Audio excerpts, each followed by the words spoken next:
Welcome back, dear listener, to the Fantasy Realm. Today we continue with part 2 of The Last Voyage by L.C. Luna, narrated by Ezra Wright and Linda Fowler. Victoria's journey grows ever more perilous, not through the dangers of space, but through the tangled web of emotions aboard the starship. As she struggles to understand her place in this fragile new world, her need for connection collides with Admiral Leon Street's unyielding sense of duty. But beneath his disciplined exterior lies an intense, possessive desire that threatens to break them both. In the cold vacuum between stars, professional boundaries crumble, secrets surface, and the balance of power shifts. As two souls bound by history and mission draw closer, they must decide whether love is a lifeline or a fatal distraction. Buckle in. Part 2 begins now. Chapter 5. God, she could have knocked me over with a leaf. The weight of the world is already pressing down on me, and the last thing I expected was for her to proposition me. I'd seen that starry look in her eyes before, but I'd foolishly assumed it was just the brightness of those green eyes, not desire. Why did I refuse? She was right. Vicky is beautiful, undeniably. Even Dr. Lowe, in her frailer state, was still striking in her own way. But Vicky has something the others didn't. That spark, that perky hope in her eyes, something untouched. I regretted the moment she changed from her work overalls into that regulation uniform. It was far too well fitted. The way it clung to her made it hard not to look. Her words had made me harden immediately. Thank God I was sitting down. For the first time since waking, I felt the 1,000 years I'd been asleep. 1,000 years without sex. 1,000 years without touch. And then my mind threw up the worst image at the worst time. Her, alone, exploring herself. I groaned aloud, dragging a hand down my face. Why the fuck did I say no? Because I'd be working with her. Closely. Because no matter how many lives she's lived, there's still something innocent about her. Because I know myself. I suck at relationships. I took this job precisely because I didn't have any. She deserves someone gentle. Someone who won't just fuck her and walk away. She thought I turned her down because she's a clone. That almost makes me laugh. The next 2 weeks go more smoothly than I anticipated. At first, there was a tension between me and Victoria. A slight downturn of her mouth, the way she avoided my eyes. But even that faded quickly. What replaced it, however, was worse. An icy professionalism. Something I thought I wanted. But having it? It's unsettling. What unsettles me even more is seeing her with other men. I've counted 3 regulars in her rotation.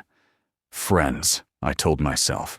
That illusion shattered the moment I caught her on the security feed. One of the engineers. Maintenance tunnels. She was bent over, uniform pushed aside. He was fucking her like they'd done it before, and like they'd do it again. My heart dropped, bitterness crawling up my throat. She replaced me that fast? The next day, same time, same spot. A doctor this time, then a pilot the day after that. Like a ritual. Always those 3. Always just before lunch. And like some sick bastard, I kept watching, every day, telling myself to look away. Instead, I jacked off to it. I hated myself for it, and I hated how much I wanted it to be me. A knock interrupts my spiral. I'm seated at my desk, staring blankly at a data pad full of colony metrics. I press the button to open the door. Naomi steps inside, her smile soft but teasing. Admiral, I thought I'd give the progress report in person. I nod for her to take a seat and straighten up. How's cryo clearance coming? We're nearly done. The last 50 colonists will be awakened soon. After that, the bay will be ready for conversion. Our little Eden. She ends with a satisfied smile. Good. Let me know what you need. Actually, she says, leaning in slightly. 2 things. More water, and for you to get some sleep. I huff a tired laugh. Both tall orders right now. The water, yes, she agrees. But sleep? Not so much. We can't have you crashing on us mid-briefing. I exhaled deeply, rubbing my eyes. I've been trying. Not hard enough, it seems. She leaned forward on the desk, her voice dropping. Why don't you come to my cabin tonight? Lasagna's on the menu. I'll have ours brought in. I've got a real bottle of wine. Not that fermented piss floating around the ship. Her smile turned suggestive. Just one glass. Let's see if you don't fall asleep after that. Her tone makes it obvious dinner isn't the only thing on the menu. I actually crack a smile, but it fades just as fast.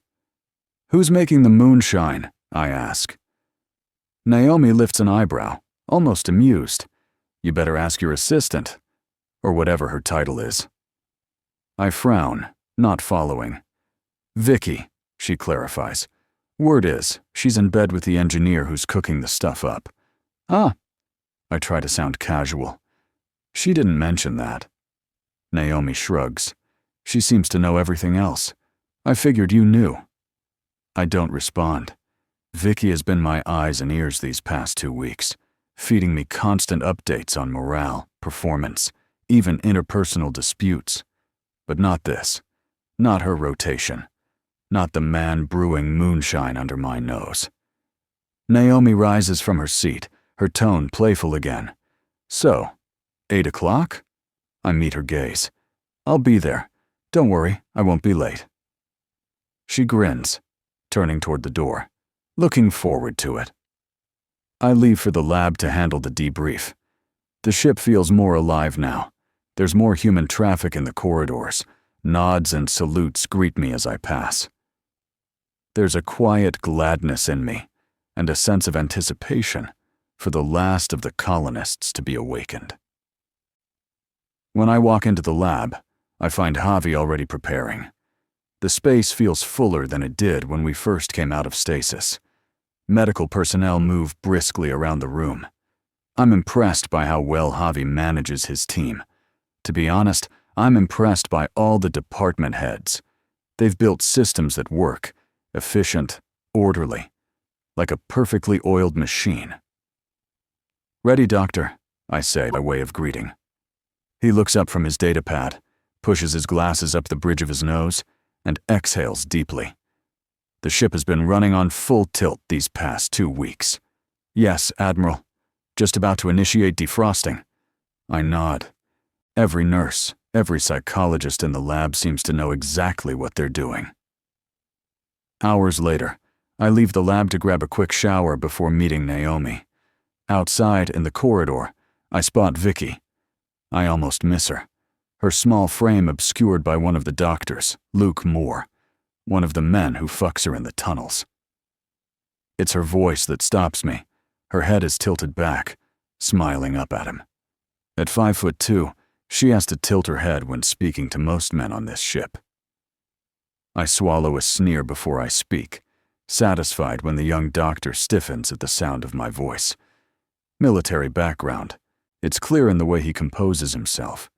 Vicky is slower to react, but straightens a heartbeat later. Lo, walk with me. My words are clipped, and I can see the doctor wince. Good. Vicky jogs slightly to keep up, struggling against my longer stride. Tell me, Lo, I say without looking at her, when were you planning to inform me that one of your boyfriends is brewing and distributing moonshine on this ship? Her footsteps stop. I halt, turn to face her. There's a twinkle in her eyes I can't quite read. I wasn't, she says, rooted in place. I walk back toward her, slowly. The corridors are mostly empty. It's mealtime. What? I thought you'd disapprove, Admiral, she replies, holding her ground. I step into her space, not to intimidate, just to be near her, close enough to take in her presence. There's something vital about her, disruptive, unfiltered. You think I'm a hard-ass? My voice lowers, softens. She's looking up at me now, her green eyes wide. Yes, she says, the word laced with a smile. My gaze flickers to her lips, full, tempting. I step back and laugh quietly, running a hand through my hair. Send a sample to the lab. Make sure no one's going blind from it. I doubt they're using proper distillers or safe ingredients. I'm sure you can make them something. Go to the stores. Tell them I said to give you what you need to make a real brew. A broad grin spreads across her face. Yes, sir. She spins and walks off, energized. I shake my head, check my watch. 30 minutes to 20 o'clock, and head to my cabin. My shower is quick. I towel off, throw on a pair of soft joggers and a t-shirt, and grab a bottle of wine from my personal stash. When you're on a one-way trip to colonize a new planet, you start thinking differently about what really matters. Some people bring books or trinkets. I brought a case of good alcohol. The red wine I picked tonight is one of only 3 bottles left. Clean and comfortable. I step into the corridor. It's quiet, still early by off-duty standards. My eyes linger too long on Victoria's cabin door. I catch myself and shake the thought away like a fool. Stop being an ass, Leon. I knock on Naomi's door. I'm a minute early, if anything. She opens immediately. And again, I'm struck. Her hair, normally tied back in a severe bun, falls freely down to her waist in soft mahogany waves. Come in, she says, stepping aside.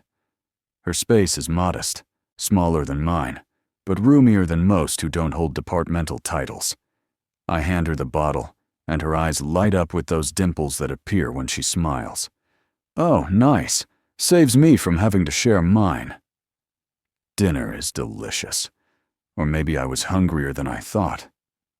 The kitchens outdid themselves today, I comment as we sip wine, now sitting on her narrow couch. She hums, dragging her fingers lazily across her collarbone.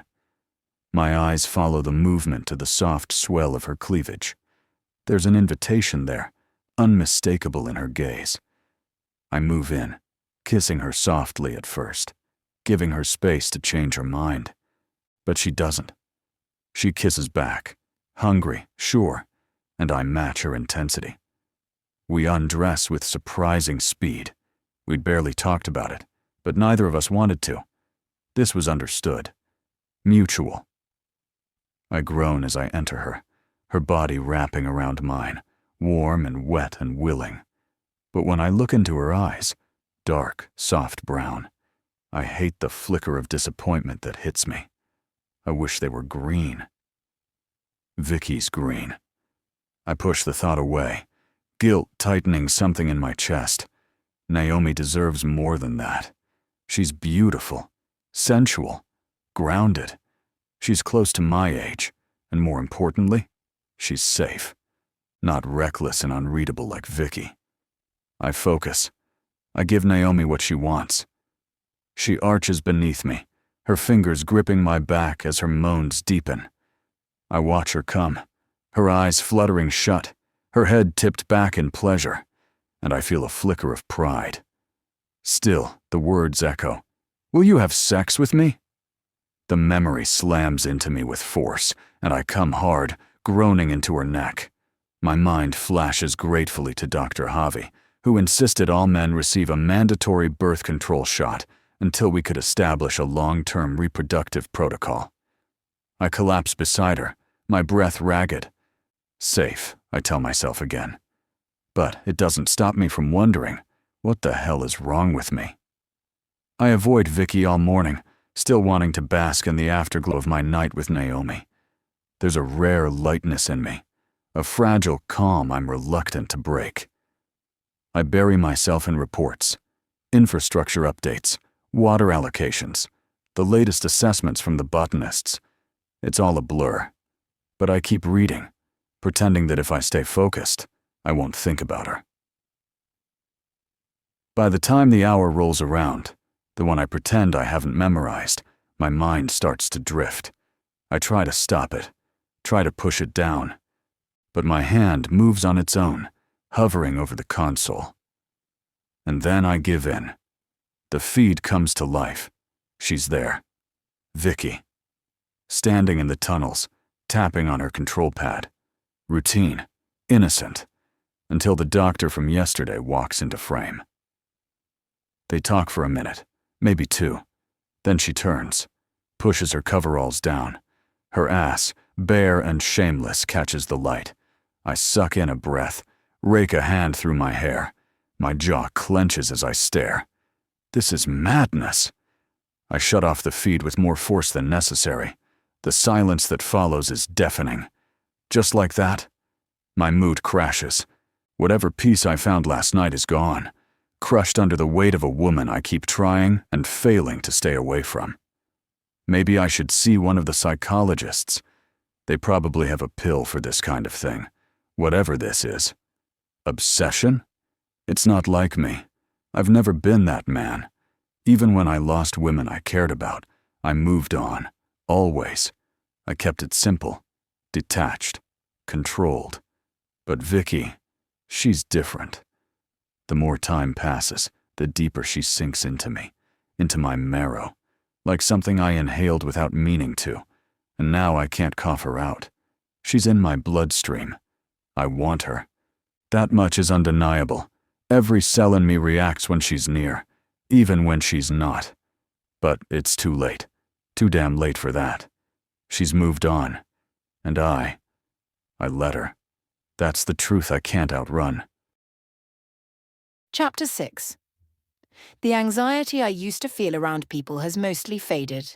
In the beginning, I hid out in the maintenance tunnels, wanting to stay far away from the growing crowds as more colonists were awakened each day. Now, 2 weeks in, I actually enjoy being around people. I leave the tunnels with Luke trailing behind me. Sex with someone definitely feels 10 times better than sex alone.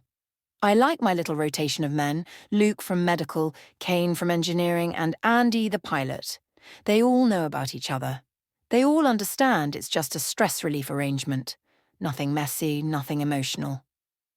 Everything is safe. All STDs were eradicated on Earth more than 80 years before the voyage. No drama, no risks. I head to my cabin, take a quick shower, and slip into my uniform before heading to see Leon. When I enter his office, I find him standing casually leaning against his desk, squeezing a stress ball.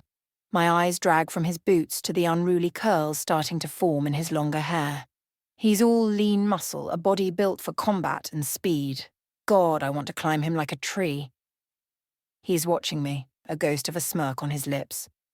And just like that, I remember what I overheard earlier. Amy and Naomi talking, laughing about last night. Oh yeah, he finally fucked her. It shouldn't bother me, it shouldn't, but it does. It hurt when he rejected me, sure. But after weeks of seeing him show no interest in anyone, the sting had dulled. Now I'm pissed all over again. Admiral, I say, keeping my voice even. I stand just far enough away from him, keeping the same distance he kept from me last night. Have you taken the sample to the lab? He asks, sounding relaxed. Rested? Damn it, Naomi must have worked him over real good. God, I want to bang my head against the wall. But how fair is it for me to be mad when I just got done getting railed by Luke? Yes, I reply, and I ask the stores for some fruit extract. They'll send it over once they confirm our location for brewing. Good, I need your opinion on something. I already talked to Consuelos, but I want fresh eyes. I glance towards the wall that doubles as a screen. I know he has access to most of the ship's video feeds, everywhere except the private quarters. I wonder, does he watch them? Watch me? Has he seen me getting fucked? I shake the thought off as I step closer to the hologram floating above the table, an image of galaxies and stars mapped in exquisite detail. He brings up the solar system we were originally meant to colonize. Consuelo's team has detected 3 viable worlds, he says. My eyes widen. That's amazing news! He doesn't look convinced. As the 3 planets zoom into focus, I see why. They're dangerously close to the galaxy's edge. I don't know what even staying this close to the edge would mean, he says. His team still isn't sure how dark matter works or what it could do to the human body, but so far they haven't detected anything harmful. I press my lips together. The astrophysics department has always been a little out there. I don't doubt Dr. Consuelos's brilliance, but the proximity to dark matter might be clouding their judgment. Scientists get excited by the unknown. They're probably thinking about what they could learn, not the long-term risk to colonists.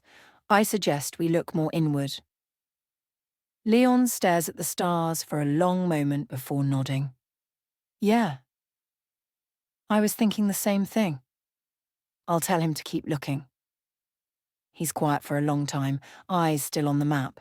My mouth, as usual, decides to operate independently of my better judgment and impulse control. You look well rested, Admiral. Have a good night's sleep. There's a bite to my voice. I hope he doesn't notice. He glances up, one eyebrow arched. It was satisfactory, he replies, a challenge flickering in his eyes. He wants me to push. He wants me to ask. But I don't. I cower. That's good to hear, I murmur, retreating. Do you need me for anything else? Is the disappointment I catch in his expression? A flicker, then gone. He shakes his head, pulling down the hollow map. If you need space, there's room in the lab now that the botanics department moved to the cryo bay. I flinch. Asking Amy for permission to test the moonshine was like pulling teeth. That woman's hostility is a minefield I'm not keen on stepping into again, especially when Naomi probably considers that lab her territory now. Leon notices. I'll talk to Amy myself, he says. I don't want anyone drinking something that could harm them. I nod too quickly. I think that'll be best. Good, that'll be all, Lo, he says, dismissing me with a formal finality. I turn and walk out, my stomach churning. I head to the clinic. I'm due for the scans I promised Javi. I find him bent over his microscope, adjusting the lens over some specimen. Is this a good time, Doctor?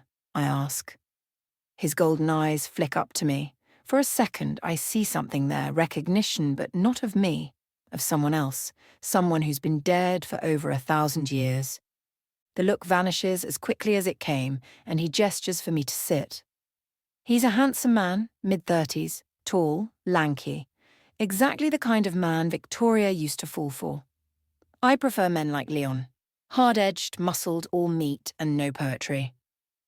It's differences like that remind me I'm not the original Victoria Lowe. Thanks for coming, Vicky, though I didn't expect you so soon, he says. He'd been too busy with the latest batch of awakenings earlier for me to come in. I want to get it over with, I reply casually. He gives me a tight but warm smile, then draws my blood with efficient care. I watch him as he walks to a machine that hums to life, processing my sample with a quiet precision. I'd like to get some spinal fluid as well, he says, but since you're still on shift, could you come back when it ends? That's not a problem, I say, rolling my sleeve back down. And then my mouth betrays me again. She wanted you to know she's sorry, I say, my voice low, a message that was never truly spoken, but one I feel compelled to deliver.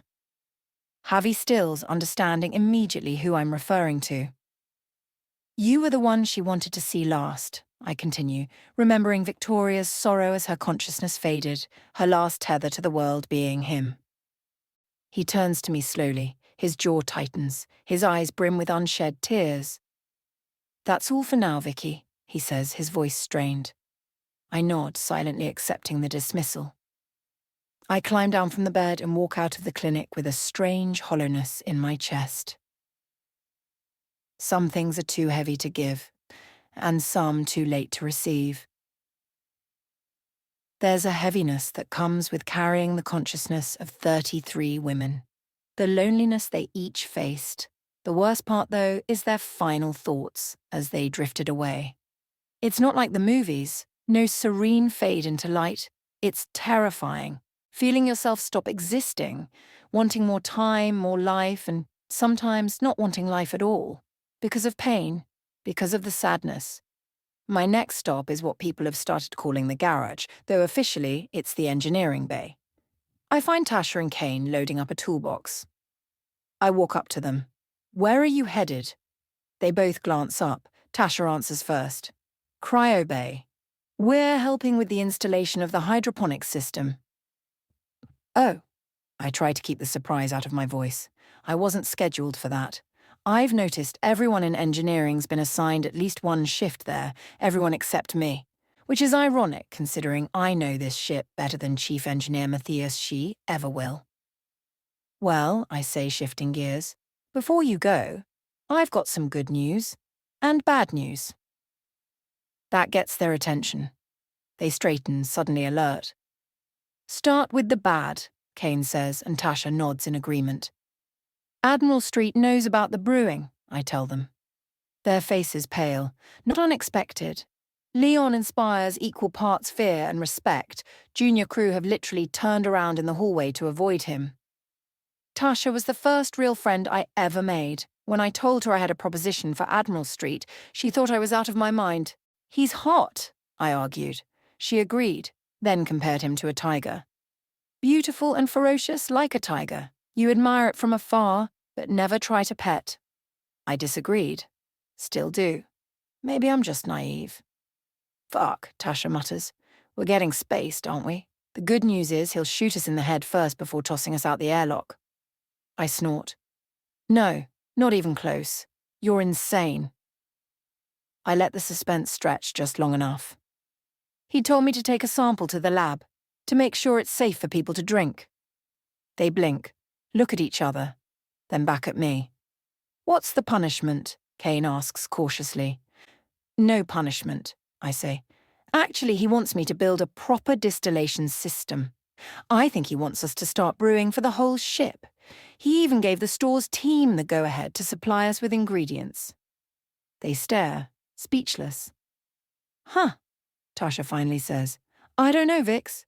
We were just doing this for fun. The whole ship's a big ask. Ha, better than being spaced, Kane mutters. But where are we supposed to brew? Chief She's gonna throw a fit if we even mention putting a still near the heating systems. We've been allocated space in the lab, I explain. The botanics section is basically abandoned. Tasha narrows her eyes, skeptical. Are you sure about this? You and the other scientists don't exactly have a peaceful coexistence. I'm sure, I say, and I am. Because Leon didn't just suggest it. He backed it. That means something. Tasha sighs, then shrugs. All right. Just tell us when it's all set up. I watch them head off toward the cryo bay, their voices fading as they argue about tubing and heat coils. I stay behind, gathering the materials I'll need to start building our distillery. I stretch my neck, hearing a small pop of satisfaction, and head down the hallway towards the crew bay. It's sleep time on the ship. Everything is quiet, dimmed, peaceful. A lone figure sits by the large viewport, the infinite black of space glittering with stars just beyond the glass. Back when we were in superluminal, the view was nothing but blinding white light. Now the outside looks almost serene. He's silhouetted against it, earbuds in, shoulders slightly hunched, 1,000-yard stare fixed on the cosmos. It's Javi Naresh, out of uniform. No white coat. Just a man trying to outrun something his mind keeps chasing. A flicker of guilt stirs in me about what I told him earlier, then I remember. I still need to drop off the spinal fluid sample I took after my shift. More than that, there's something Victoria wanted him to know. What I said earlier barely scratched the surface. I should probably keep walking, go to my room, but my legs have other ideas. They carry me to him. I tap his shoulder gently. He startles just slightly, pulled back from whatever distant galaxy his mind was in. He removes one earbud and looks up at me. Everything okay? He asks, his voice soft, touched with that steady concern only doctors seem to master. I nod. Just wanted to make sure you're okay.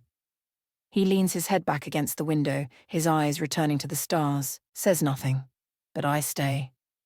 Victoria and Javi had something once. A kind of no-strings-attached arrangement back in college, built on shared intellect and undeniable attraction.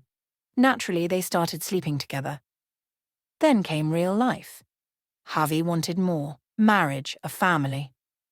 But Victoria had just been diagnosed with a rare, fatal blood disorder. At 24, she was told she wouldn't see 30, so she did what scared people do. She pushed him away, called him mad for trying to turn casual into permanent.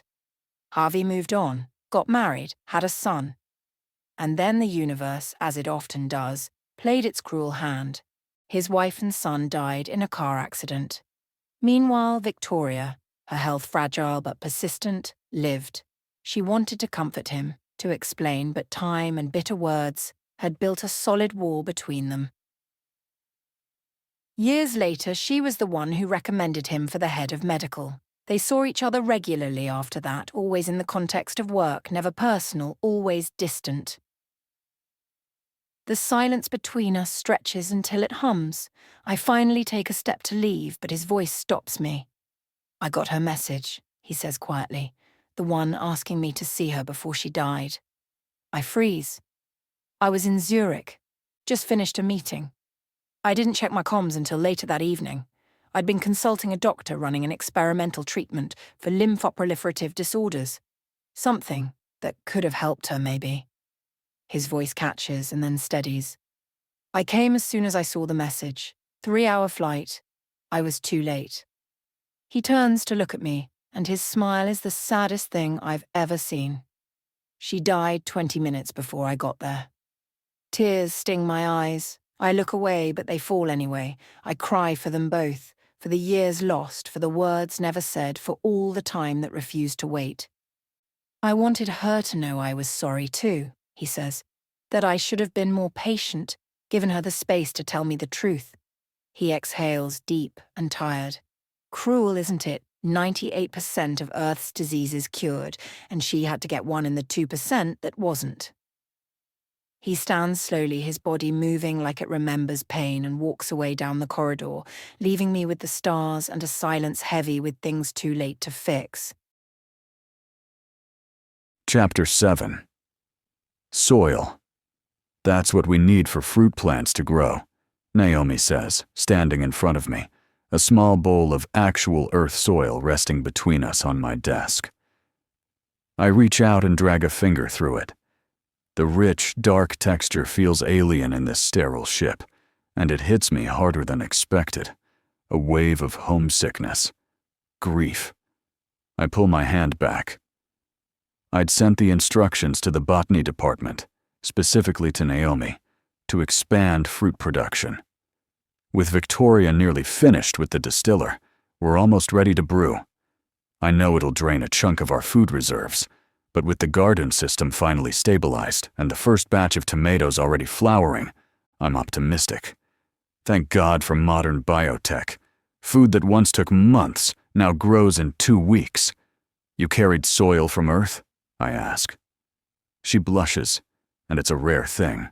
Her hair is tied back, though strands fall loose and wild around her face.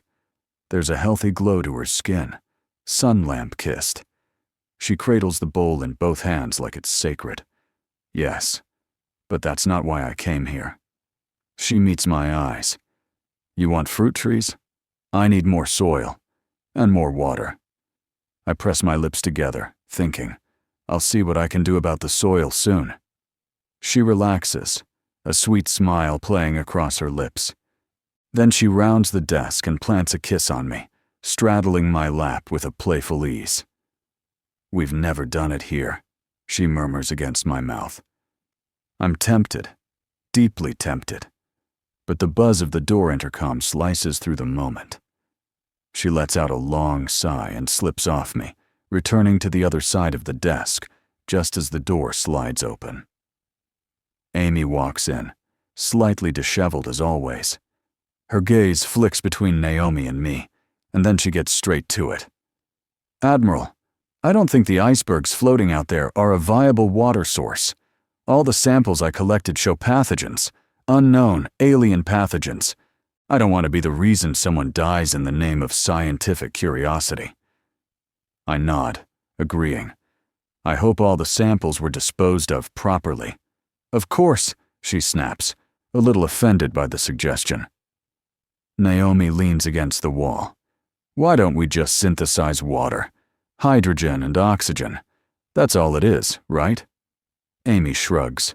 "Not my area. I don't pretend it is." She folds her arms. "But I did ask Lova about it. Her answer? We don't have enough free hydrogen and oxygen on the ship to synthesize any meaningful volume of water. We'd need to harvest those gases from a planet. I blink, surprised. Amy mentioning Victoria without a hint of sarcasm is new. I'd already been stunned when she agreed to assign Victoria and her brewing circle a corner of the lab. But, Amy continues, Naomi and I both arch our brows. She said we'd need to design a whole new machine to do the synthesis, something clunky, resource-heavy, maybe not even worth the trouble. Finding liquid water remains our best bet. What if we boil and distill what we've already collected? I ask.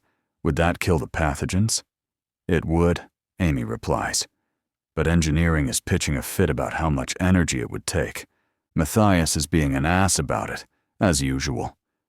She puckers her lips. I sigh, rubbing the back of my neck. I'll get back to you both.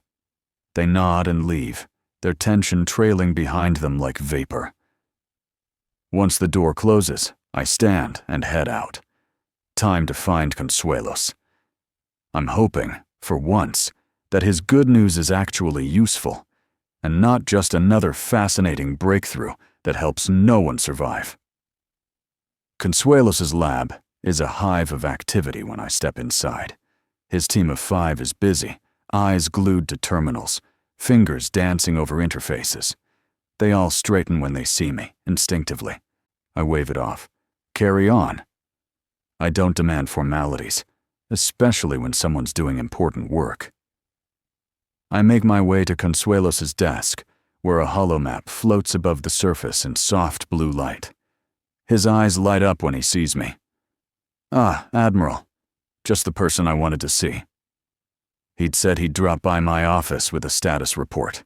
He never did. Probably forgot. Typical. You said you found something? Oh, yes.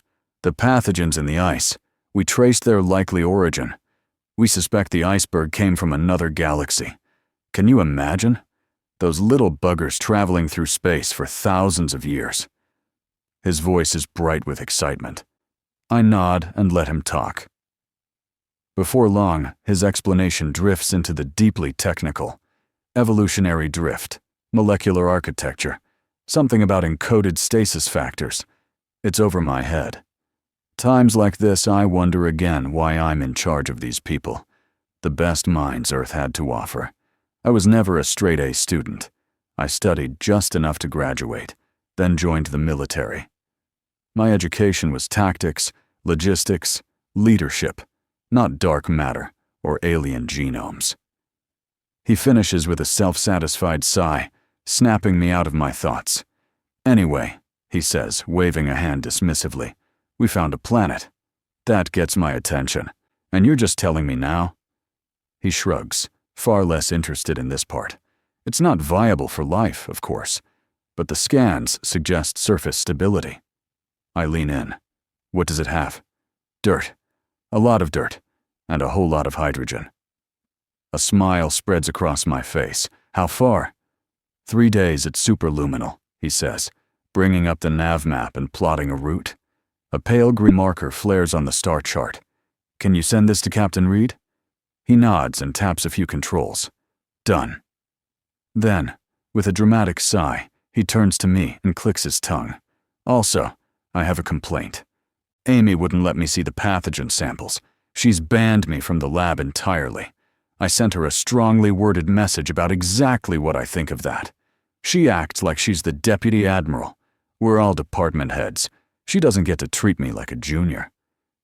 For a second, I'm caught off guard. I see, I say carefully.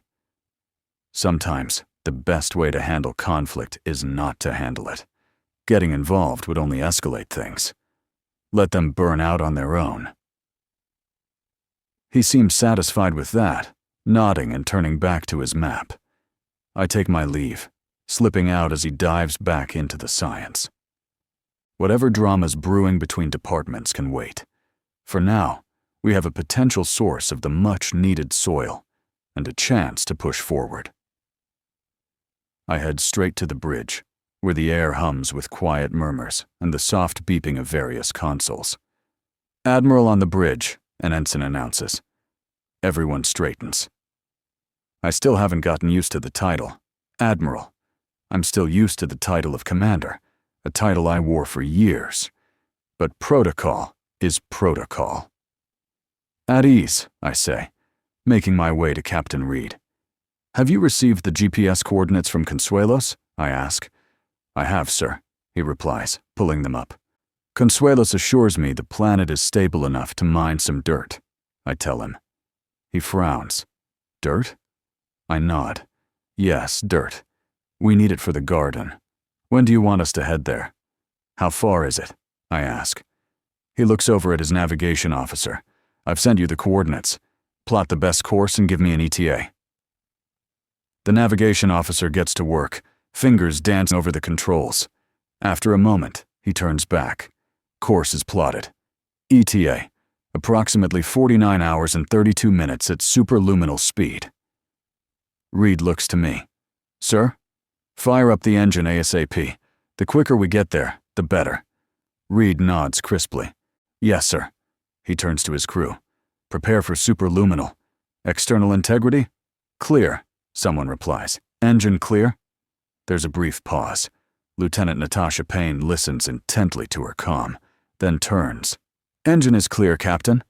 Initiate superluminal in 5, 4, 3, 2, 1. The stars outside stretch into long, silvery lines as space warps around us. Very good, Captain, I say. Then I leave the bridge. It's mid-morning ship time. I'm starving, having skipped breakfast. I make my way to the dining hall. As expected, it's empty. I head straight to the kitchens in the back, where head chef Long spots me immediately. Sir, anything I can do for you? I missed breakfast. I was wondering if you have something I can eat. Of course, sir. Please, have a seat. I'll fix something quickly. I nod in thanks and take a corner bench. I don't usually eat here. My meals are brought to my quarters. My presence makes people tense. When the food arrives, it's the usual special treatment. Ceramic plate, actual silverware. The eggs are soft, perfectly cooked. The bread, fresh. The coffee, strong and perfect. I'm halfway through my meal when Naomi walks into the room. She spots me instantly and walks over. Without waiting for an invitation, she takes the seat across from me. I was told I could find you here, she says. I nod, continue eating. I heard you gave my lab to Lo. Her tone is tight. I wipe my mouth with a napkin and meet her eyes. I gave her a section of your old premises, yes. Her brows tighten. Leon, why would you do that? That's my space. I raise an eyebrow. You have the entire cryo bay now. All your equipment's already been moved and refitted. That space was sitting empty. She looks hurt. I continue calmly. What's this really about, Naomi? I didn't expect you to be so territorial, especially over a room you no longer use. She leans back, arms crossed. What's this about? Maybe it's how you let Vicky run around this ship like she owns it. You indulge her every whim. She and her friends want to brew moonshine, and you bend over backward to please her. I bite my jaw, set down my fork. I didn't approve it to please her. I approved it to keep people safe.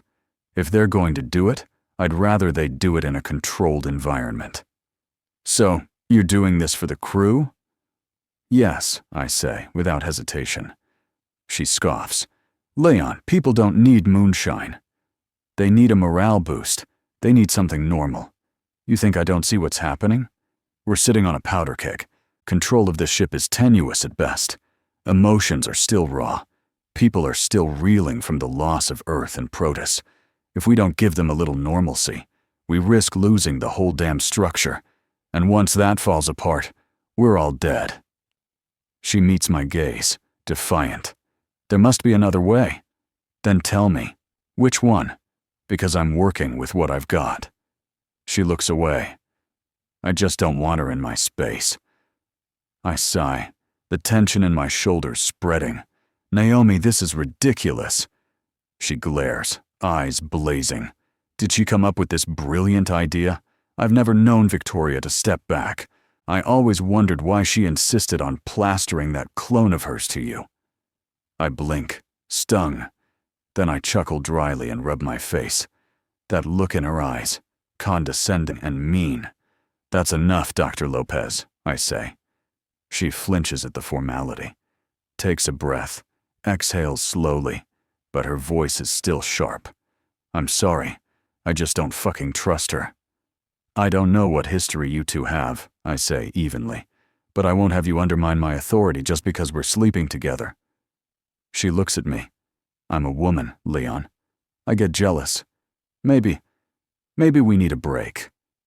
Oddly, I feel nothing but relief. Very well. That makes her flinch again. I hadn't meant to hurt her. A tight, bitter smile forms. I see. Pick a number and take a seat. There's a long line of men on this ship waiting to fuck her. Be patient. I'm sure your turn will come.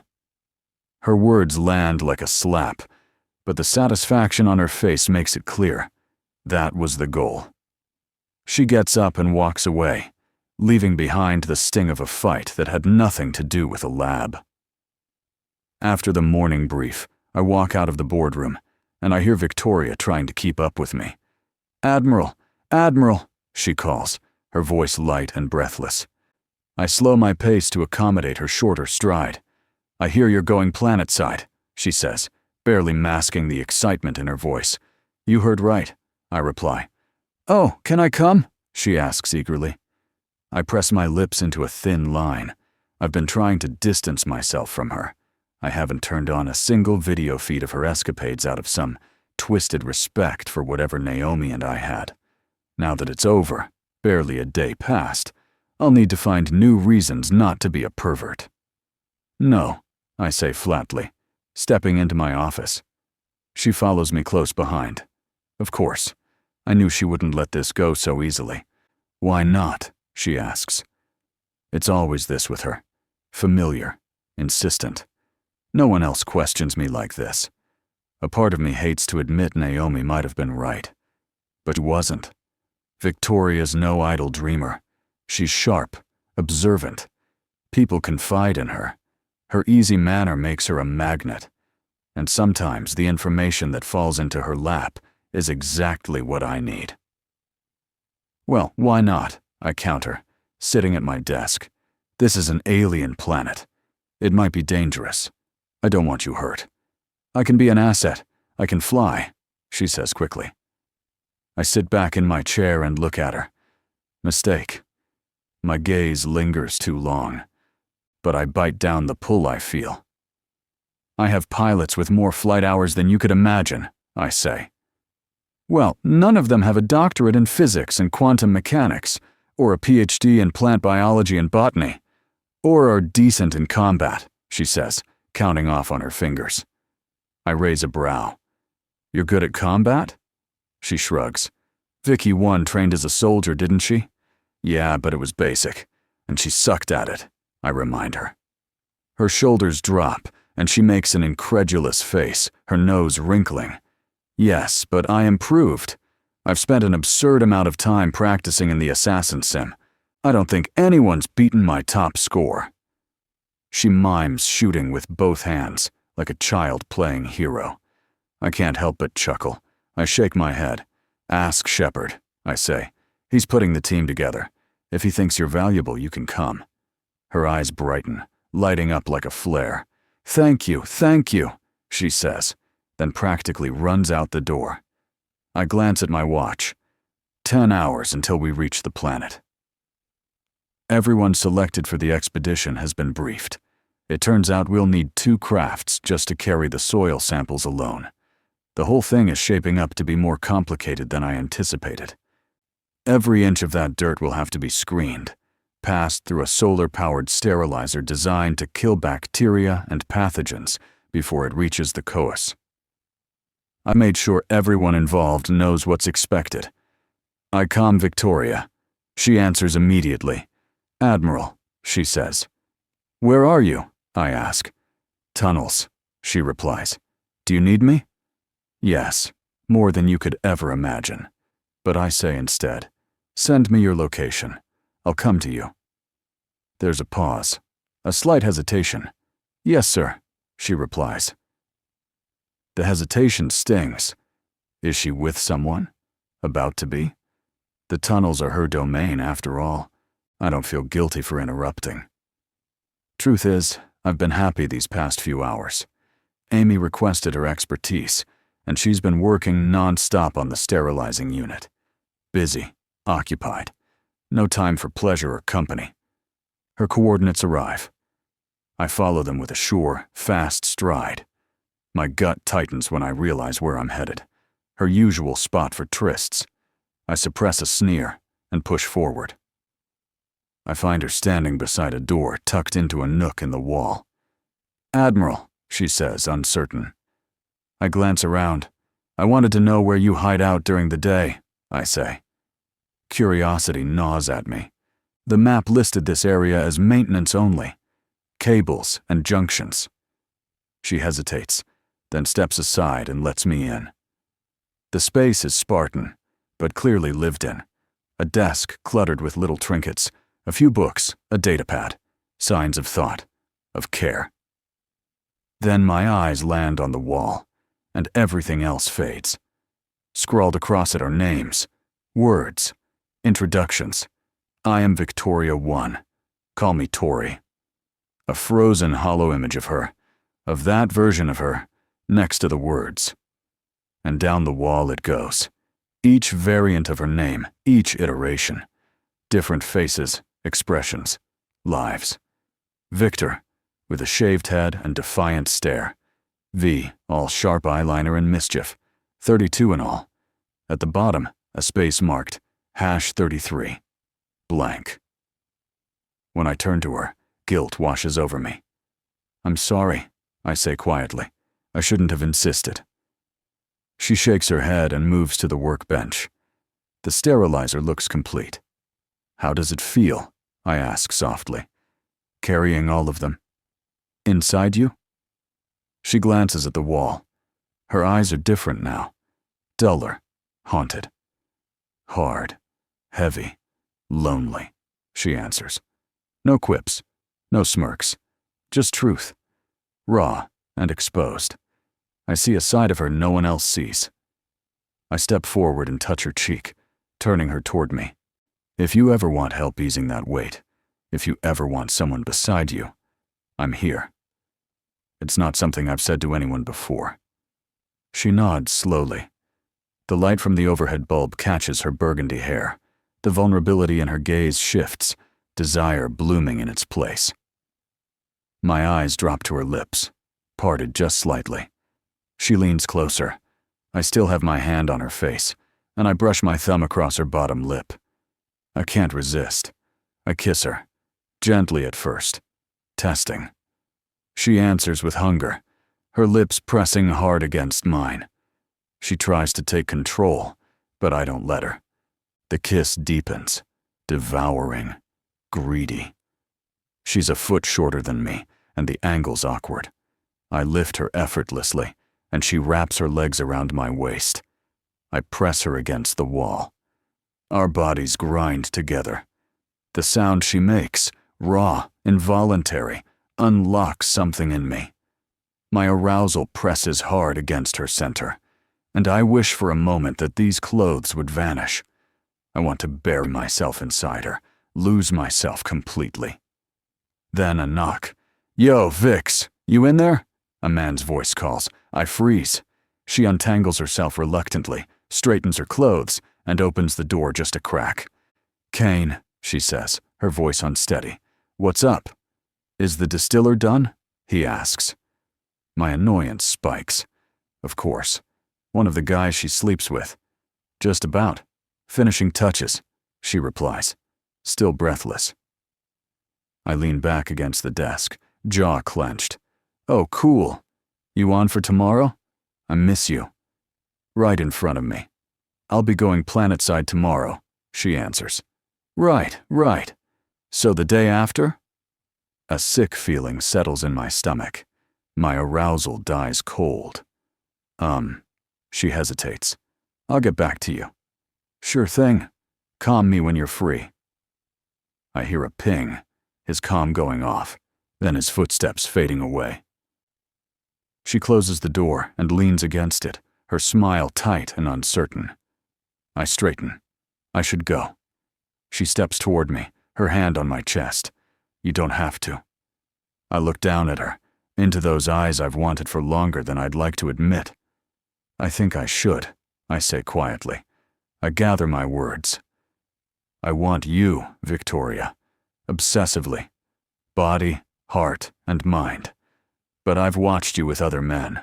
I can't pretend I'm okay with sharing you, and it wouldn't be fair of me to ask you to stop if that's what you truly want. I touch her hand softly. You know where to find me when you're ready. Then I lift her hand from my chest and walk out, every step heavier than the last. I leave the shower with a towel wrapped around my waist, the earlier encounter with Victoria still gnawing at me. The confusion, the heat of it, the way it ended. I'm stewing in it, restless, when a knock comes at the door. My breath catches. It has to be her. Who else would it be? I swing the door open, and it's Naomi. Disappointment flashes through me, but I school my expression. She gives me a slow, deliberate once-over. Are you just going to let me stand out here? She asks, her voice smoky. I step aside. Come in. She enters, casting a curious glance around the cabin. It's the first time she's been here, I realize. Spacious, she murmurs. Then she's suddenly in front of me, her hand reaching for the towel, right above my dick. She yanks it open. Jesus, I mutter, startled.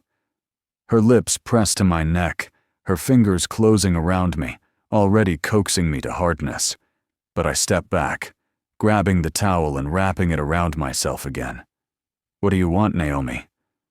She chuckles, low and familiar. Isn't it obvious? You ended this, remember? I changed my mind. Well, I haven't, I say, my voice flat. Please leave. I've got a long day tomorrow. She looks at me like I've just spoken in tongues, shocked, disbelieving. I get it. A man would have to be crazy to turn her down. Maybe I am. But I don't care. Whatever, she snaps. You're not the only one with a big dick on this ship. She strides out, and the door slides shut behind her. I let out a tired breath and sink onto my bed, willing myself to sleep. Chapter 8. I stare at my reflection in the mirror, my dark eyes shadowed with fatigue. I haven't cried myself to sleep since the awakening. But last night broke something. I feel hollowed out, scraped clean from the inside. I step into the shower, trying to chase the weight off my chest, but the water cuts off after the allotted 7 minutes. I'm left cold and dissatisfied. I'd finished the distiller, and I was going to go to him. To Leon. Tell him I wanted him and only him. For the first time in my life, when he looked at that wall, the wall with all the Victorias, I thought maybe, just maybe, someone saw me. Not a clone, not a task or a relic, but a person. A woman carrying the unbearable burden of 33 final moments. 33 deaths, 33 last thoughts seared into memory. I thought he'd understand. He'd called me Victoria, his voice low and reverent. I thought he did understand. And then I saw Naomi. Smug, smiling, slipping out of his quarters like she owned the place. You can go in if you want, she'd said, her voice dripping with false sympathy. He won't be much use right now. Maybe wait for him to recharge first. I didn't respond. I didn't scream or cry or slap her across the face the way I wanted to. I just turned and walked away. That, somehow, hurt more. Now I suit up in the armory room, my movements robotic, my helmet in my hands. I'm emotionally sealed in, but no less exposed. When I step into the corridor, I find him already waiting. Leon. He's in his suit, helmet cradled under one arm. He turns, his eyes raking over me. Even through the armor, his gaze is searing. Good morning, he says, his voice low. Just for me. The bitterness scrapes its way up my throat. "You lied," I say. 2 simple words, but they carry the storm behind my ribs. His brows knit in confusion. He's about to speak when footsteps echo down the corridor. Lieutenant Shepard rounds the corner, heading toward us, pulling Leon's attention away. Of course, perfect timing. I steel myself, locking everything down behind my eyes. I'm not Victoria 1 or 2 or 17, I'm 33, and 33 doesn't beg. "This conversation isn't finished," Leon says, his voice low and deliberate, as Lieutenant Shepard appears beside us. "The team is ready to roll out, sir," she reports crisply. Leon turns and starts walking. I follow close behind, my boots silent against the corridor floor, with Shepard bringing up the rear. When we reach the hangar bay, 2 teams are already assembled in formation, 2 straight lines, each facing its shuttle. I spot the B-17, the shuttle I'll be piloting, its hatch open and ready. I break from the group, moving with quiet urgency to the head of the line, squaring off with the other pilot. Across from me, he gives a short nod. I return it with a slight tilt of my chin, my fingers flexing with anticipation. Leon walks slowly between the lines, inspecting each member, scientists, engineers, soldiers. The weight of command suits him. When he reaches the end of the lines, he gives a small flick of his fingers, and like clockwork, the teams begin to move toward the shuttles. I'm the first into mine. Settling into the pilot's seat, I begin my systems check as boots clatter in behind me. I hear the hatch close, the hiss of the seal, and then the soft whoosh of the internal atmosphere stabilizing. Someone slides into the co-pilot's seat beside me. "Leon!" "Ah!" The bridge's voice crackles through the comms. "Alpha team, are you ready to go?" "Ready," I respond, my fingers dancing over the glowing blue interface. In the distance, I assume the same question is being asked of Beta team. "Alpha team, docking clamps have successfully disengaged. Opening bay doors in 3, 2, 1. With a thunderous hush, the hangar doors begin to open, revealing the vast blackness beyond. "You're clear for departure," the voice concludes. I guide the shuttle out with a steady hand. There's a moment of silence in the cockpit as the stars open up around us. A quiet thrill stirs in my chest. I did it. My first launch. My first time leaving the cars. It's breathtaking. Behind us, the massive hull of the ship lingers like a god in the void. You think you understand its size walking through it, but only out here can you really see it. The sheer scale of it. My breath catches slightly, but I don't look away. I don't want to forget this view. Leon picks up the comm and begins speaking to Sergeant Payne aboard the Beta shuttle. I half listen, focusing on our descent as we enter the planet's atmosphere. The orange glow surrounds us, painting the cockpit in a warm alien light. I check our trajectory and adjust towards the coordinates Amy flagged, the ones with the highest probability of viable soil. I focus in, centering myself. The planet waits. And so does the rest of this conversation with Leon. I reach the surface first and land the shuttle smoothly. The moment we touch down, I feel it. The gravity here is heavier, not crushing, but enough to notice. My muscles resist as I move, already missing the ship's Earth-standard pull. Leon picks up the comm, his voice firm. "Beta team security, we will create a perimeter a quarter mile out from the shuttles." "Copy that, sir," a voice crackles in reply. I lean forward and activate the shuttle's intercom. "All crew, please secure helmets. Depressurization sequence starting." I reach for mine, the helmet smooth against my protected palms. It slides on with a practiced motion, sealing with a soft click. A hiss of pressurized air follows, clean, dry, reassuring. I glance at Leon. He's already helmeted, his dark eyes unreadable behind the visor. He gives me a short nod. I initiate the depressurization. The shuttle hums faintly around us as it adapts to the planet's atmosphere. When the hatch finally opens, Leon is the first one out, stepping onto the surface with slow, deliberate movements. The 4 security personnel follow him, spreading quickly, securing the area with military precision. Alpha and Beta teams clear the shuttles. Begin setup, Leon commands through the shared channel. He's referring to the entire system: modular machines, solar panels, filtration units. It's a compact but essential rig, designed to sample, sanitize, and assess soil viability without risking contamination. Every part of it was built to avoid introducing pathogens to the rest of the colony aboard the couriers. Engineers from both teams spring into action. Despite the heavier gravity, they move with surprising speed and coordination. I assist where I can, monitoring the interface that guides the machinery. Within an hour, the system is up and running. The mining machine hums as it drills and sifts, extracting fine orange-hued soil. The filtration unit buzzes faintly, already processing the first batch. But my eyes drift from the task to Leon, now a small figure in the distance. He's walking slowly, scanning the ground. Then he stops, kneels, picks something up. He doesn't move for a long moment, just stares at whatever's in his hand. I watch him, my chest tightening inexplicably. The process of harvesting and processing the soil is slow. Most of the time, we're idle, restricted to the set perimeter with nowhere else to go. The planet, once so full of promise when we landed, quickly loses its appeal. I run atmospheric scans out of habit. 90% hydrogen, the rest mostly argon. No oxygen. No signs of life.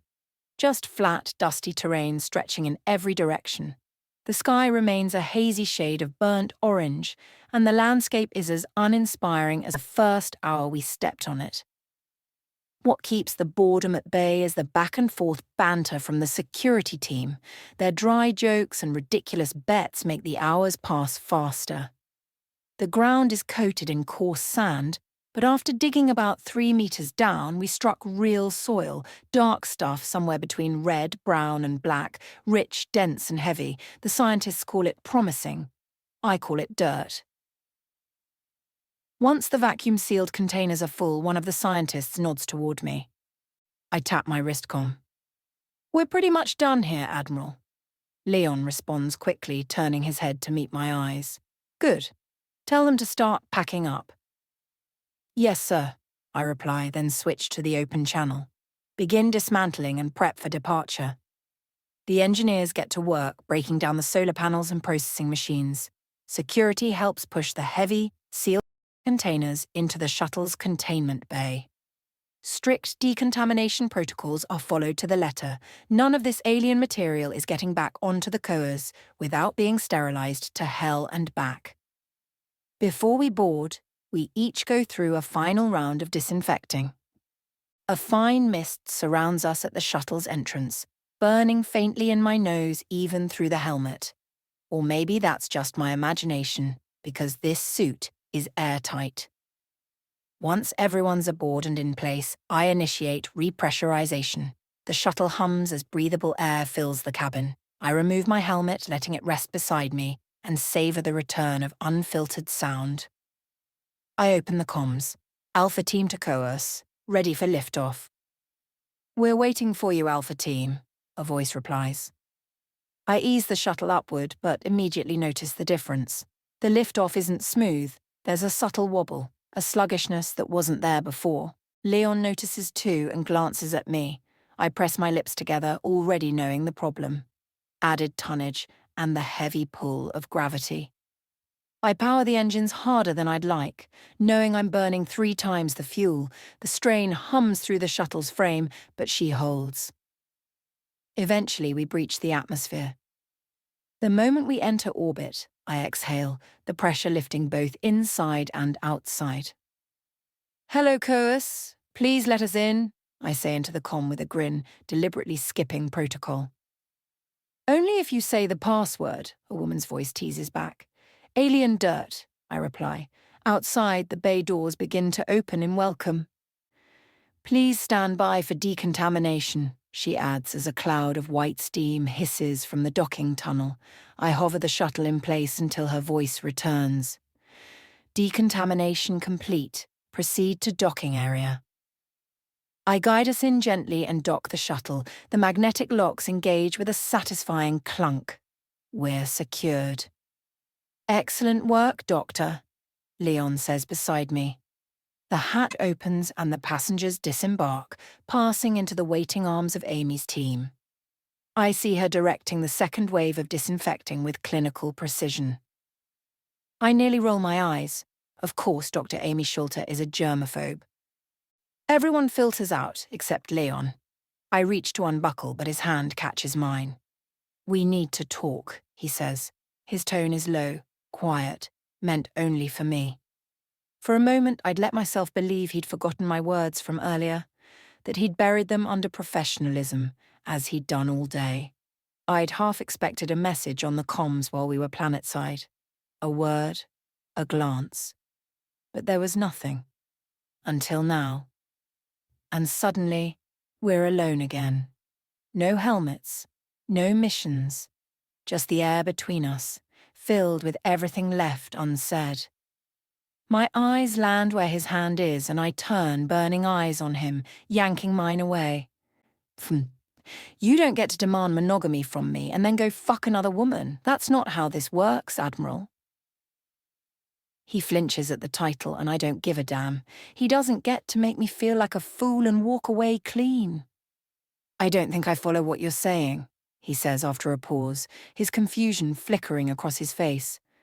I wanted to come to you last night, but it looked like Naomi already beat me to it. Realization dawns, and then something else, something unreadable. Nothing happened, he says quickly. Well, that's not what she says. He stares at me, incredulous. Naomi told you we fucked.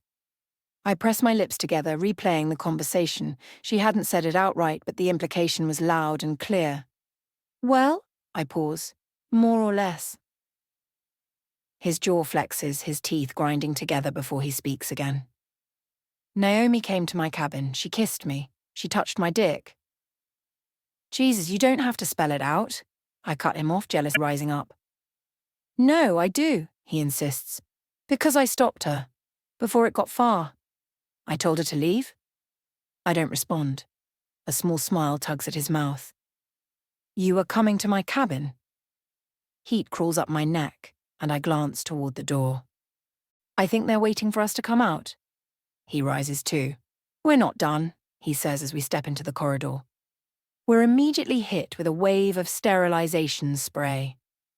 Nothing to worry about, Admiral, Amy calls. Just making sure you didn't bring any disgusting critters on board. I appreciate the vigilance, Doctor, he replies, his voice flat. Tell that to everyone else. They act like stepping onto a planet means we're suddenly in harmony with the microbes down there. That kind of thinking will get us all killed before we realize it, she mutters, mostly to herself. When the decon is over, we leave soil processing to Amy's team and head for the lift. As soon as the doors close, Leon grabs me and kisses me, hot, searing, unapologetic. My knees go weak, and just like yesterday, my sex aches with the memory of his touch. So, we break apart just as the lift dings at the crew floor. He smooths his expression into that unreadable professional mask, while I try to compose myself, though anyone paying attention would see the flush on my face and the kiss still clinging to my lips. He pulls something from a small compartment on his suit and holds it out. Can you run this through the databases for me? I eye the slim rectangular object which looks like silver-coloured paper. Suspicious. He lifts a brow. Relax. It's sterilized. Just run it and let me know what comes back. I take it with a nod, sliding it into my pocket. When we step into the armory, the last of Beta and Alpha teams are just finishing up, peeling off their suits. By the time I'm done, it's just Leon, leaning casually against the wall in full brass and black uniform. I walk over, still thinking about the kiss, the feel of his hands, the words he said. He brushes my hair from my face, his voice low and thick with heat. So what did you want to see me for last night? I bite my lip and glance down the corridor. It's quiet here, no one around. This corner, tucked away near the armory, doesn't see much traffic. And other than the bridge, it's one of the most secure places on the ship. A full range of weapons sits locked behind reinforced glass, looking fragile but virtually unbreakable. I rise up on my toes and kiss him again. This one again is deep, smooth, hungry, full of promises I want him to keep. I want him to pull my pants down and ram his dick inside me right here, against the wall, consequences be damned. But the comm on his hip beeps. We both groan as he checks it. His lips press into a line, then he straightens, all business again. His eyes burn into mine. I'll be expecting you tonight. All I can do is nod once and bite my lip, trying not to grin like an idiot. The last 7 hours were the longest of my life. After Leon and I parted, I went back to finishing the setup on the distiller. Though calling it a distiller is oversimplifying things. It's a beast. It can create wine or just about any liquor in under 24 hours. That little miracle is all thanks to everyone donating their alcohol contraband. Amy managed to isolate the bacteria strains unique to each fermentation process and replicate them. She's a damn genius, even if she's a little unhinged. After my shower, I slip out into the dim corridor. I leave the paper Leon gave me to be scanned and uploaded into the ship's database. Whatever it is, I'll know by morning. When I reach his door and press the chime, he yanks it open before it's done ringing. No words, just action. He hooks a finger through one of the loops on my shorts and pulls me inside, kissing me hard, devouring me like he's been starving all day. My hands roam across his bare chest, hot and firm under my touch, and I shove his pajama pants down. He pulls my shirt off with a rough tug. Our lips crash again. I step out of my shorts, leaving only my socks. My hand slides between us to grip his cock, thick, hard, heavy in my palm. Fuck, you're huge, I mutter against his mouth. He lays me back on the bed, standing over me as he strokes himself, his eyes locked on my body. My pussy throbs just watching him, and I spread my legs, showing him how wet I already am. He groans, dragging his palm down his shaft. God damn. I smirk. What? I can't decide if I want to bury my face in that pussy or shove my dick in you until you scream. My fingers tease over my hard nipples. I want your dick first, I whisper. That's all it takes. He climbs between my legs and presses in, slow and thick, stretching me inch by inch. My eyes roll back as he sinks fully inside me, filling me to the edge of breaking. Jesus, he groans, you're deliciously tight. Then he starts to move, deep, hard strokes that hit everything just right. I don't bother holding back. I moan, cry out, and wrap my legs around him as his pace quickens. Oh, fuck yes, just like that, I pant, my voice shaking with every thrust. The way he fills me, the way it hurts, just enough. It's perfect. Overwhelming. My eyes sting from the intensity. The wet, obscene sound of our bodies slapping together and his low, rough groans fill the room. Nothing else exists. Pressure coils deep in my belly, building higher and higher until it explodes. My orgasm crashes through me like a tidal wave. I cry out, my legs shaking around him, and moments later he follows, slamming into me one last time as he groans and spills himself deep inside. We lie there, breathing hard, sweat damp and tangled together in the dark. His weight settles over me for a beat, his breath hot against my neck. I can feel his cock still twitching inside me, his release thick and warm. My legs stay wrapped around him like I'm not ready to let go. He lifts his head, his eyes burning as he looks down at me. Your trouble, he mutters, a crooked grin tugging at his lips. I drag my nails down his back, not enough to break skin, but enough to make him hiss through his teeth. You love it. Damn right I do. He pulls out slow, his length slick and still half hard, dragging every last sensitive inch from me. I gasp at the friction, my hips twitching. Fuck, I breathe, shivering. Then he's off the bed and grabbing me by the wrist, tugging me up with him. Turn around, he says. So, I obey, my breath hitching. My knees hit the edge of the mattress as I lean forward, my hands braced on the bedspread. Behind me, I hear the soft rustle of him stroking himself back to full hardness. "You want more?" he asks, his voice lower now, rougher, possessive. "Yes," I say, and I don't even recognize my own voice. It's desperate, shaky, soaked in need. He slides a hand up my spine, then grabs my hips and drags me back. His cock nudges my entrance again, and then he slams into me in one smooth, brutal thrust. I cry out, my fingers bunching in the sheets, and he fucks me hard. No teasing this time, just raw hunger. Every thrust rocks my body forward. His grip on my hips is bruising, and I don't care. I want him to use me. I want to feel it tomorrow. "God, you take me so well," he grits out, snapping his hips. "Fucking perfect." The sound of skin slapping skin is obscene, mixed with both of us moaning, panting, grunting. He reaches around to rub my clit with two rough fingers, and it sends a fresh wave of heat straight through me. "Come again," he commands, his voice hoarse. "Let me feel it." I break apart with a strangled moan, collapsing onto the mattress as the orgasm tears through me, my legs shaking, my heart pounding.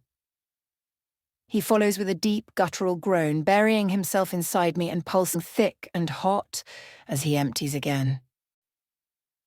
We collapse in a heap, tangled and drenched in sweat.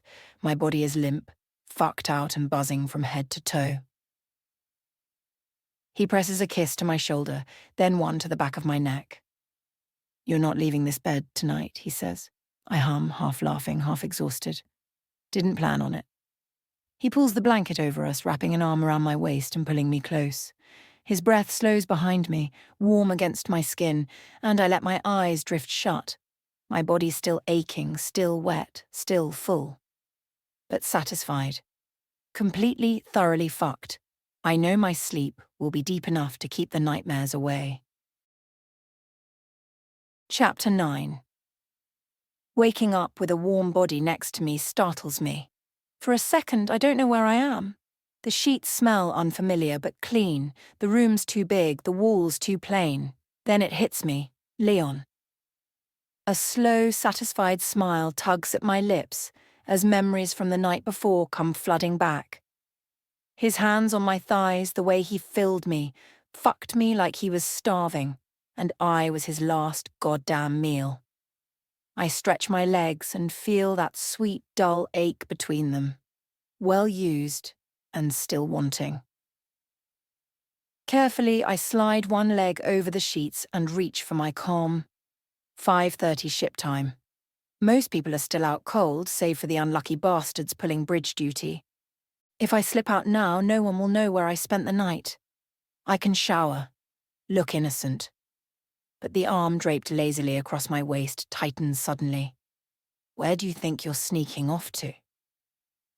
Leon's voice is low, gravelly from sleep, warm and possessive. It makes something flutter low in my belly. "I should go," I whisper, not really meaning it, "before someone sees me leaving your room." "So let them see," he mutters as he rolls on top of me, pinning me down with the easy weight of his body. His mouth finds mine, lazy and lingering. I sigh into the kiss, melting under him despite myself. His hand slides over my chest, his fingers brushing over one nipple, then the other. They're already hard. He groans against my neck. "You're still so fucking responsive." My legs part on instinct as he shifts between them, and I feel him, already hard, thick, heavy, hot against my entrance. "You're insatiable," I murmur, gasping when he rocks his hips, teasing my slick folds with the blunt head of his shaft.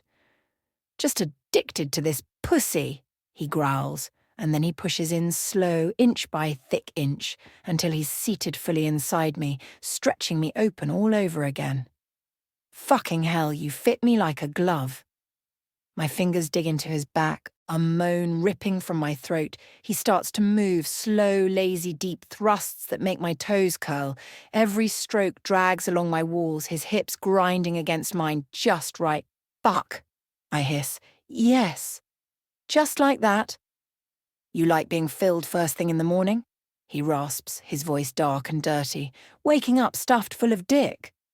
Yes, I whimper, rolling my hips to meet his thrusts. Harder, Leon. He picks up the pace, each thrust rougher, more demanding. His fingers grip my wrists and pin them above my head as he fucks me into the mattress. I should keep you here, he says, panting. Lock the door. Make you come on this dick all damn day. The thought makes me clench around him and he groans, slamming in deeper. My orgasm builds fast, tightening with every filthy word. Every perfect stroke. I'm close, I gasp. Don't stop. He doesn't. He fucks me right through it, his hips snapping hard as I cry out, my legs shaking, my body arching into him. I come with a scream muffled against his shoulder and he keeps moving until he follows, coming deep with a guttural groan, pressing his hips flush to mine as he fills me up. We stay tangled for a while, breathless and sweaty. His forehead rests against mine, both of us unwilling to move. Eventually he smirks. Still feel like sneaking out? I grin, pulling him in for another kiss. Not a fucking chance. I managed to sneak out earlier, slipping away from Leon while he was still sprawled across the bed, his hair tousled, his limbs warm and heavy with sleep. He grumbled when I moved, murmured something about showering together, but I knew if I stayed I wouldn't leave his quarters for hours. We'd end up back in bed, his mouth between my thighs or his dick inside me, and we'd miss the morning briefing entirely. The shower was quick, but not quick enough to rinse away the reminder of him. I can still feel his cum slipping out of me, warm and slick, every time I move. Funny how I used to hate that feeling, used to demand condoms with the other guys just to avoid it. But with Leon it arouses me. It's like some part of him is still in me, still claiming me. After everything we did last night and again this morning, I should be satisfied. I'm not. I get dressed, brush through my damp hair and pull up my holopad. The scan I left last night is complete. A wrapper. Just a crumpled gum wrapper he found half buried in the sand. He didn't think much of it at first, but it felt off, too new, too out of place. So he gave it to me to analyse. Scan completed. The words stare back at me. 78 data matches found. That gets my attention. I sit down at my desk, cross one leg over the other, and instruct the AI to summarise the findings. I don't have time to pick through all the articles, not with briefing in under 40 minutes. The system hums softly as it passes the data, drawing connections across decades of archives. The summary appears in glowing text and my brows knit together as I read. The earliest mention of this particular wrapper, its design, its serial ID, the chemical composition of the foil, is dated March the 22nd, 2169. That's 16 years after the COAs launched. I blink. Read it again. 2169, no error. We left Earth in 2153, no stops, no returns, no surface contact until yesterday, when we landed on that desolate little boring rock. So how the hell did a gum wrapper manufactured 16 years after launch end up buried in the soil on a planet no one has ever visited before? I scroll deeper into the summary. It gets worse. The wrapper's origin is traced to the Southern Hemisphere, manufactured and distributed for local civilian consumption. No record of it being placed on any exploratory vessel. No supply transfer logs, no automated seeding pods. Nothing. I stare at the screen. Leon found this on the surface. And now I have proof that someone or something was there long before we ever touched down. Someone with access to post-launch Earth manufacturing. A chill slides down my spine, curling like smoke. What the hell is going on?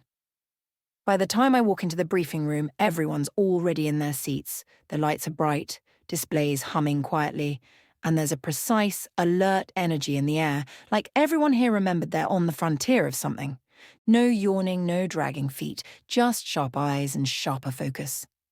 Leon is at the head of the table, his arms folded, his expression unreadable. His gaze flicks to me when I enter, but only for a second, just long enough to stir that warm, coiled thing in my stomach. I take a seat far enough to avoid suspicion, close enough to notice the faintest twitch at the corner of his mouth when our eyes meet. Let's begin, he says, his voice smooth and crisp. We're discussing the viability of Tangerine, what we can do with it, and more importantly, what we can't. Ka. Amy Schulter is the first to speak. Initial atmospheric scans came back conclusive. The atmosphere is 95% hydrogen, 5% argon. No oxygen, no carbon dioxide, completely inert. If we tried to breathe it, we'd suffocate in under a minute. Any water? Leon asks. None, Amy says bluntly. Not on the surface, not in vapor, not even trace ice. It's dry, down to the bedrock. There's a pause. Marco Consuelos scrolls through a star map, then leans back in his chair. Gravity's slightly heavier than Earth's, about 1.1 Gs. Manageable but long-term exposure would strain bone and muscle structure, definitely not ideal for colonization. But technically survivable, Leon presses. Javi chimes in. If you want to compress a spine or rupture some blood vessels, sure. Survivable. Naomi folds her arms. Even if the atmosphere was fixable, which it isn't without massive intervention, we don't have the infrastructure to build a self-sustaining biosphere. No water means no hydroponics. No oxygen means no way to grow seed stock. We weren't sent out here with colonization-grade terraforming equipment. Amy lets out a slow breath. I agree. This ship wasn't outfitted for planetary conversion. We've got no climate scaffolding. No hydrologic fusion arrays. Earth Command didn't expect us to create a terraformed colony.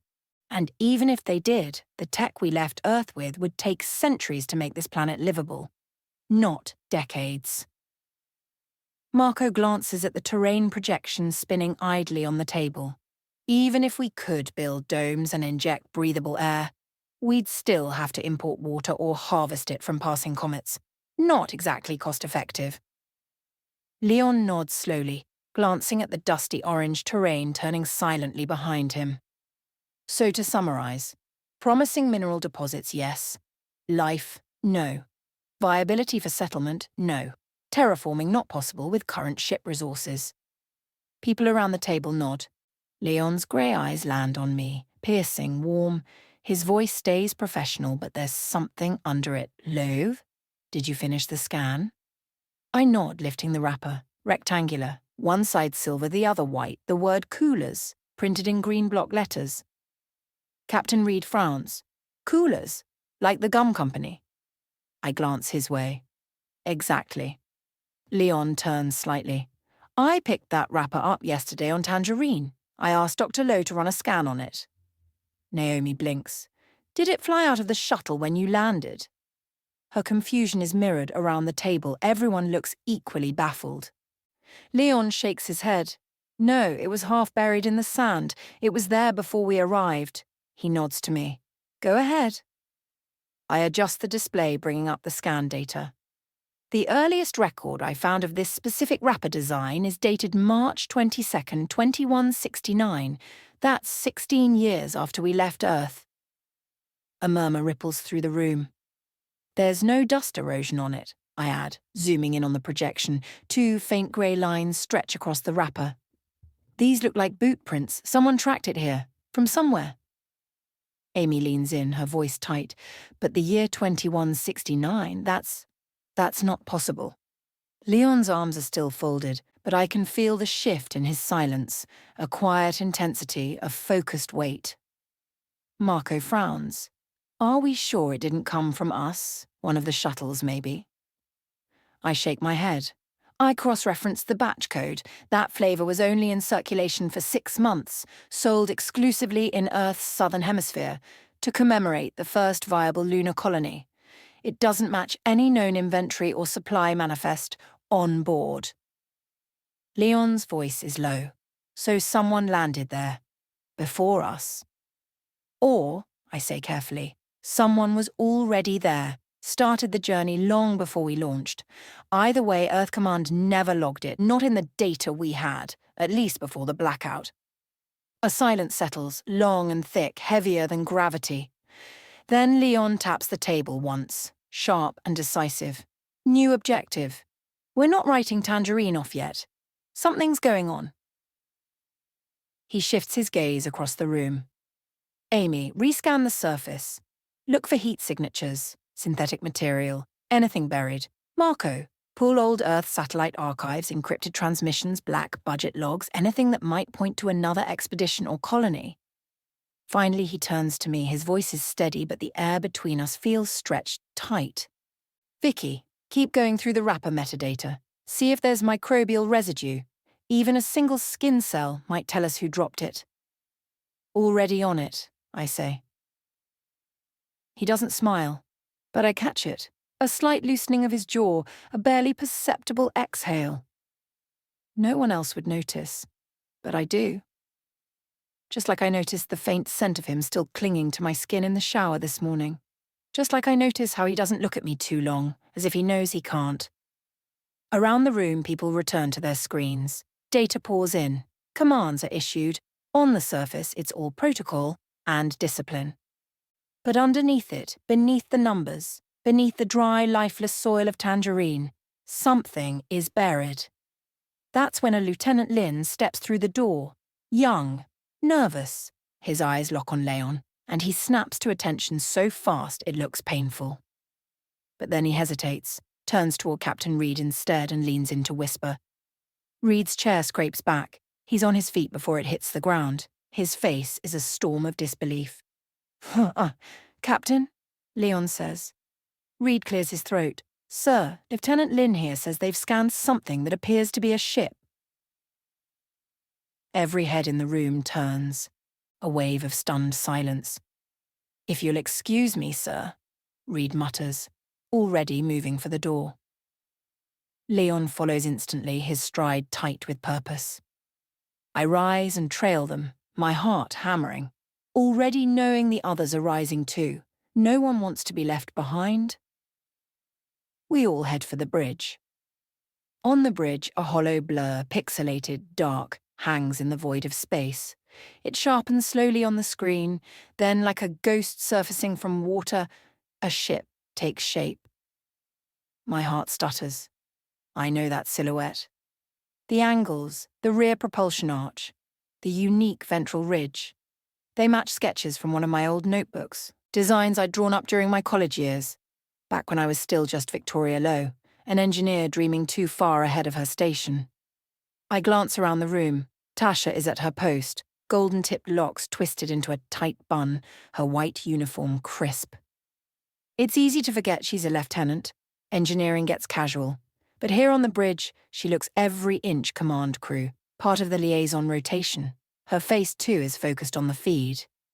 As the ship comes fully into view, bold block letters glint across its side. Victory. My breath hitches. Sharp. Audible. A communications officer turns to Jack Reed, her voice barely above a whisper. Sir, I think they're trying to establish contact. Jack straightens, sharing a look with Leon, one of those charged silences only long-time soldiers exchange. Let it through, Jack says. It's open, the officer confirms. Jack's voice is clear, steady. This is Captain Jack Reed of the Coeuse. Identify yourself. What if they're aliens? Matthias She mutters. How would they know English? Amy's eyes are on me. Puzzled, suspicious, I can see all the little trust and camaraderie I built with her quickly vanish. A voice crackles over the channel. Holy hell! The comms officer stiffens. Sir, they're requesting video communication. Jack glances at Leon. Leon gives the faintest nod. Jack exhales tight. Put it through. The screen shifts, static, then an image. A blond man with a long, tangled beard and a Hawaiian shirt, his hair pulled back sloppily. His eyes are an arresting, vivid blue, wide with disbelief. Holy fuck, it really is you, the man breathes. Jack's expression doesn't budge. His blonde hair is immaculate, every corner of his white uniform pristine. 2 golden bars line his shoulders, a poster-perfect officer, noble, steady, predictable. But he lacks something Leon has. That coiled energy, the wild precision behind Leon's eyes, the readiness to burn rules if it means survival. Jack's voice remains calm. Who are you? The man straightens and gives a slow, slightly unsteady salute. Ezra knocks. I guess I'm the captain of the Victory now. The Victory? Harvey leans forward. Like Victory Station, the place where the Coors was built? I can feel the eyes on me. Everyone turns, expecting me to explain what even I don't understand. Jack addresses the screen again. Any connection to Victory Space Station? Ezra nods. Yeah, that's where our people originally came from. I don't follow, Jack says. The screen shifts again. A second person enters the frame, an older woman, dark brown skin, maybe early 60s, lines in her face, dark hair shot through with silver. And it hits me. How rare it is to see someone her age. The oldest person aboard the Coors is 43. She wastes no time. We don't have time for this shit. Do you have food? Meds? Her accent is clipped, impatient. Jack keeps his tone neutral. Who are you? Linda Adebayo, she replies. Now answer my question. Jack hesitates. Linda rolls her eyes. Then put on what's his name, the butcher of Palermo. Maybe he'll get things moving. Leon flinches. It's subtle, but I catch it. The way his mouth tightens, the flicker in his eyes. Everyone knows that name. The butcher of Palermo. No one says it aloud on this crew. I haven't heard anyone call him by that moniker. Jack doesn't reply. He looks to Leon, who gives a nod, small, deliberate. The comms officer switches feeds. Leon's image replaces Jack's. His stance is still, his tone is glacial. This is Admiral Leon Street, he says. Why would we give you our food and medicine? Linda blinks. Her brashness falters. There's something in Leon's eyes, a cold recklessness, like he's always one decision away from going off the map. Jack is lawful to the core, shining and structured. Leon is different. He plays nice only as long as it serves him. Linda swallows her pride. Her voice softens. We need help, Admiral. The infection's out of control. Food's gone. We're rationing air, for God's sake. Before your signal appeared, we were just sitting here, waiting to die. Her eyes plead. The bravado is gone. Just tired desperation now. Leon's eyes remain steady, unmoving. Then, after a beat, he speaks, his voice slow, deliberate. How many of you are there? 52. Linda stops, tilting her head slightly as if she's listening to someone off-screen. Her mouth tightens. The sorrow in her eyes deepens. 51, she corrects, barely above a whisper. What medicine do you require? That question breaks something in her. Her shoulders sag. She looks older now, like every second is a weight added to her spine. I don't know, she says, her voice hoarse. Something for whatever the fuck this is. I'm not a doctor. The only one who was even slightly qualified died 10 days ago, and even he didn't know what it was. Leon nods sharply. Hold on!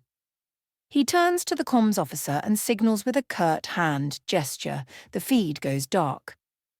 Beam this to the strategy room, he orders. Without another word, all the department heads follow him out. A quiet procession, tense and heavy. We return to our seats in the strategy room, the gravity of what we just saw settling over us like a storm front. There's something different in the air now. Not just the shock. It's the way everyone is glancing at each other, like we're all waiting for someone else to say what we're afraid to name. They're human. And they're dying. And somehow, they're from Victory Station. A place that, as far as we all knew, hasn't existed for a millennium.